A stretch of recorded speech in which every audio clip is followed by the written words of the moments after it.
كل سنة وانتم جميعا بألف خير. النهاردة بقى بنعمل مع بعض حاجة كده اختراع. معانا رغيفين فينو هنحطهم في الخلاط وعليهم بيضة، وهنحط عليهم 3/4 كوباية سكر ونقطتين فانيليا أو كيس فانيليا من بتاعنا المعتاد، وكوباية لبن هنحطها عليهم. متنسوش بقى لايك والشير والاشتراك في القناة ويوصلكم مني كل جديد. معانا نص كوباية زيت، تابعوني لاخر الفيديو هتعرفوا انا بعمل لكم ايه. دي كوباية دقيق سميد، وهنحط عليهم 3 معالق جوز هند، ده اختياري طبعا. جوز الهند بيدوه نكهة جميلة، يعني يفضل جوز هند وريحة حلوة. ونص معلقة بيكنج باودر، ونقلبهم مع بعض كده. ضربنا الخليط بتاعنا في الخلاط وحطيناه على دقيق السميد، وهنديله كده تقليبة خفيفة.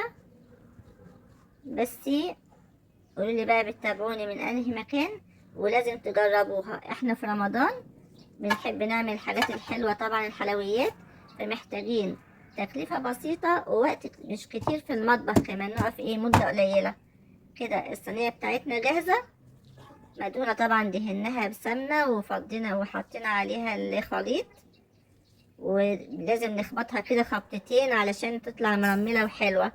حطيناها في فرن البوتاجاز، وهنعمل بقى السيرم بتاعنا. 1.5 كوباية سكر مع 1.5 كوباية مية، ونحطهم على النار. احنا عارفين بالراعي ان دي طبعا عرفنا ان احنا بنعمل بسبوسة بس مش تقليدية. جربوها بطريقتي هتدمنوها، مش هتبطلوها ابدا. الناس اللي بتعرفش تعمل البسبوسة وتقول بتنشف منها او دي مش هتنشف منك ابدا، تطلع طرية ومرملة وحاجة كده تحفة. بس اكتبولي في التعليقات ايه رأيكم فيها، لازم تجربوها. كده حطينا مع السيرم بتاعنا معلقة زبدة، لو في معلقة سمنة بلدي كمان الله بتديها ريحة كمان وطعم تحفة، ونقطتين فانيليا.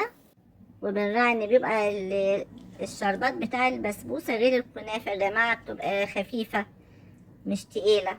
طلعنا الصينية من الفرن سخنة، مع الشربات كمان بتاعنا سخن بس مش سخن قوي، مش درجة السخونية القوي.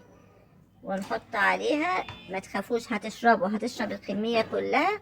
بس لازم التركية ان احنا نغطي صينية البسبوسة كده زي ما احنا عملنا لمدة 10 دقايق او ربع ساعة، ونكشفها. شايفين الجمال، شايفين كمان الريحة والترميلة بتاعتها تحفة. الصينية دي يا جماعة لازم تجربوها، اختراع وما تخافوش منها. هتشوفوا الوقت الترميلة، ولو دقتوها كمان الملمس بتاعها وتدوقوها جميلة جدا ومضمونة، لا بتنشف منك ولا اي حاجة. من الاخر انا اكلت حتة على فكرة دقتها جميلة جدا انا اكلت منها بسبوسة تحفة.